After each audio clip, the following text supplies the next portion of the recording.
लीगी एमएनए सरदार अयाज सादिक 199 वोट्स लेकर स्पीकर कौमी असम्बली मुंतखब हो गए। आमिर डोगर को 91 वोट्स मिले। डेप्यूटी स्पीकर के लिए वोटिंग का अमल जारी।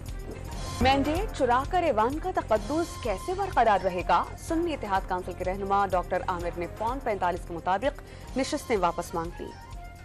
कौम ने बानी पीटीआई को वोट दिया है, उसे बदलना मुल्क से गद्दारी होगी।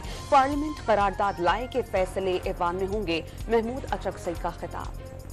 सुन्नी इत्तेहाद के अली अमीन गंडापुर और खैबर पख्तूनख्वा के वजीर आला मुंतखब। इलेक्शन कमिश्नर से फौरी मुस्ताफी होने का मुतालबा। वज़ीर आला पंजाब मरियम नवाज ने सूबे भर में सरकारी अफसरान के तकर्रुर और तबादलों पर पाबंदी आयद कर दी।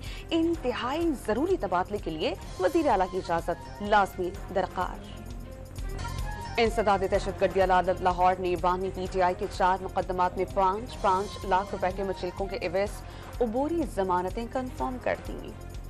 इंसदादी दहशतगर्दी अदालत लाहौर ने 9 मई के गुलबर्ग जलाओ घिराव केस में डॉक्टर यास्मीन राशिद की जमानत मंजूर कर ली। दीगर मुकदमात में गिरफ्तारी के 22 रिहा नहीं हो सकेंगी।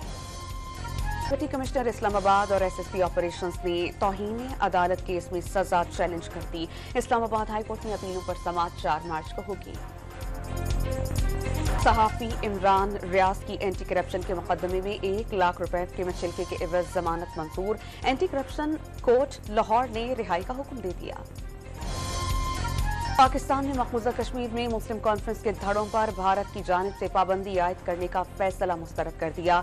आलमी बरादरी से नोटिस लेने का मुतालबा। कराची के मुख्तलिफ इलाकाजात में तेज और मुअत्तदिल बारिश का सिलसिला शुरू। शहर में रात तक 3 से 4 स्पेल्स बरसने का इम्कान है।